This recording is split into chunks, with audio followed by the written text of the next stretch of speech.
personal level with John Horgan, I can say that consider him a friend.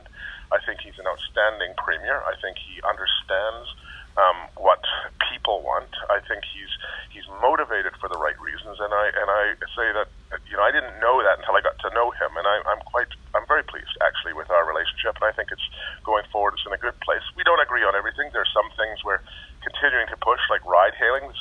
We feel like we're banging our head against the wall on this one, but we're going to get there, and we've still got some hard work to go though.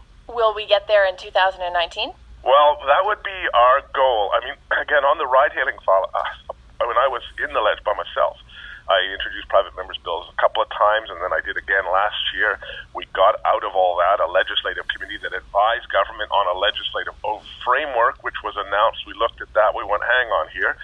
This legislative framework is probably not going to allow ride-hailing to come, and we got some important changes done in that. That was my colleague Adam Olson, who was now taking over that file, such that we know that Uber and Lyft, the two big companies, are able to walk to the next step. So it's as if there's two sets of doors. The first door is a big door.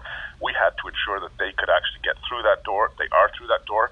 Now we have to figure out the more detailed regulatory environment, things like Class 5 versus Class 4. But you would have seen in the last legislative session a rather remarkable move from the minister to start to soften some of her stands in this area. And we have a legislative committee that is going to advise on regulations, and that's going to sit in January, and we're quite excited by that because we think we're going to get it this year. And we're not going to give up. If we were government, we're not. We are opposition with 3 members doing everything we can. It would have happened, but it would have happened like 4 years ago when I was in the ledge. But we're doing what we can now, and we think we're close. We're very close. So yes, we're going to get it this year.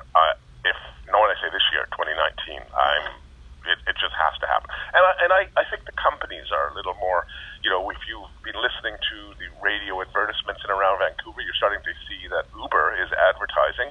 And I see that Lyft partnered with the Vancouver Canucks and now has a logo at center ice. So clearly, these larger, the smaller ones too, the larger companies are beginning to see a door open for British Columbia.